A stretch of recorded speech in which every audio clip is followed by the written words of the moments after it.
ಇದ್ರ ಬಗ್ಗೆ ಹೇಳ್ಬೇಕಂದ್ರಿ ನಮ್ಗೆ ಫ್ರೀ ಬಸ್ ಹುಡುಗರಿಗೆ ಮಾಡಿದ್ರಿಂದ ಒಳ್ಳೆ ಚಲೋದು ಆಗೈತಿ. ಹೊಳ್ಳಿ ಈಗ ಗ್ರಾಮೀಣ ಭಾಗದಿಂದ ಬರ್ತಿರ್ತಾರಲ್ಲ ಅವ್ರಿಗೆ ಮಿಡಲ್ ಕ್ಲಾಸ್ ಜನಕ್ಕೆ ಇಷ್ಟು ಬಸ್ ಪಾಸಿಂದ ರೊಕ್ಕ ಹಾಕ್ಕೊಂಡು ಬರೋಕೆ ಹಾಕಿರಂಗಿಲ್ಲ.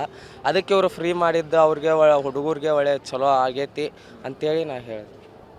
ಎಷ್ಟೋ ಜನ ಬಸ್ ಪಾಸ್ಗೆ ರೊಕ್ಕ ಕೊಡೋಕ್ಕಾಗ ಭಾಳ ಪರದಾಡ್ತಿದ್ರು. ಹಾಂ ರೀ, ಅದರ ಸಂಬಂಧ ಈಗ ಹುಡುಗರಿಗೆಲ್ಲ ಬಸ್ ಪಾಸಿಂದ ಫ್ರೀ ಮಾಡಿದ್ರ ಸಂಬಂಧ ಇನ್ನೂ ಹುಡುಗರಿಗೆ ಕಲಿಬೇಕು ಅನ್ನೋದು ಇದು ಆಕೈತಿ ಅಂತ ಮಹಿಳೆಯರಿಗೆ ಕೊಟ್ಟಿದ್ರಲ್ರಿ. ಮಹಿಳೆಯರು ಅದನ್ನು ದುರುಪಯೋಗ ಮಾಡ್ಕೊತಾರೆ, ಅದನ್ನು ಉಪಯೋಗ ಮಾಡ್ಕೊತಿಲ್ಲ. ಯಾಕಂತಂದ್ರೆ ಎದಕ್ಕೆ ಮಾಡ್ಯಾರ ಎದಕ್ಕಿಲ್ಲ ಅನ್ನೋದನ್ನ ಅದನ್ನು ಯೂಸ್ ಮಾಡ್ಕೊತಿಲ್ರಿ ಅವರು.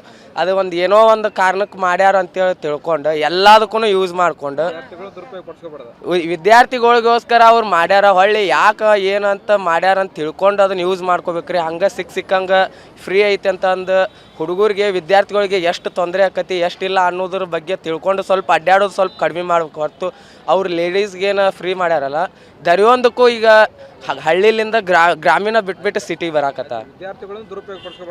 ಹಾಂ, ವಿದ್ಯಾರ್ಥಿಗಳು ಅಷ್ಟೇ ರೀ. ಈಗೇನು ಫ್ರೀ ಮಾಡ್ಯಾರಲ್ಲ ಹುಡುಗರಿಗೆ ಅವರು ಸತ್ಯಕರಿ ಇದು ತಮ್ಮ ಕೆಲಸ ಏಟಿರ್ತೈತಿ ಅಷ್ಟಕ್ಕೆ ಯೂಸ್ ಮಾಡ್ಕೋಬೇಕು. ಅದನ್ನು ಬಿಟ್ಕೊರ ದುರುಪಯೋಗ ಪಡಿಸ್ಕೋಬಾರ್ದು ಅಂತ ಹೇಳಕ್ಕೆ ಇಷ್ಟ. ಫ್ರೀ ಬಸ್ ಪಾಸ್ ಕೊಟ್ರ ಏನು ಹೇಳ್ತೀರಿ? ಕೊಟ್ಟಿದ್ದ ಚಲೋ ರೀ, ಸ್ಟೂಡೆಂಟಿಗೆ ಚಲೋ ರೀ ಇದು. ಅವಾಗ ಮಾಡ್ಬೇಕಿತ್ತು ರೀ ಇದನ್ನು ಫ್ರೀ ಬಸ್ ಹುಡುಗರಿಗೆ. ಅದು ರೀ ಅಂದ್ರೆ ಕಾಲೇಜಿಗೆ ಬರಾರಿ ಒಂದಿಷ್ಟು ಮಂದಿ ಕಾಲೇಜ್ ಫೀಸ್ ಕಟ್ಟೋದು ಆಗುದಿಲ್ಲ ರೀ. ಬಸ್ ಪಾಸ್ ಎಲ್ಲಿ ಮಾಡಿಸ್ಬೇಕನ್ನೋ ಗೊತ್ತಾಗ್ಲಾರ್ಕ ಮಾಡಿಸೋದಿಲ್ಲ ರೀ. ಹಾಂ ರೀ, ಅದಕ್ಕೆ ಚಲೋ ಆಯ್ತು ರೀ ಮಾಡಿಸಿದ್ದು. ಹಾಂ, ಅನುಕೂಲ ಆಗತ್ತೆ ರೀ. ಅದನ್ನು ಸರಿಯಾಗಿ ಉಪಯೋಗಿಸ್ಕೊಂಡ್ರೆ ಅನುಕೂಲ ಆಗತ್ತೆ ರೀ. ದುರುಪಯೋಗ ಮಾಡಿದ್ರೆ ಈಗ ಮಹಿಳೆಯರ್ದು ಆದತ್ತಲ್ರಿ, ಹಿಂಗಾಗತ್ತೆ ರೀ. ಬಳಸೋಬಾರ್ದು. ಹಾಂ, ಅವಶ್ಯಕತೆ ಇದ್ದಿದ್ದಕ್ಕೆ ಅಷ್ಟೇ ಬಳಸ್ಕೋಬೇಕು ರೀ. ಫ್ರೀ ಬಸ್ ಪಾಸ್ ಜನ 10 ಸಲ ಅಡ್ಡಾಡಿದ್ರೆ ಅದು ಸರಿ ಆಗುದಿಲ್ಲ ರೀ.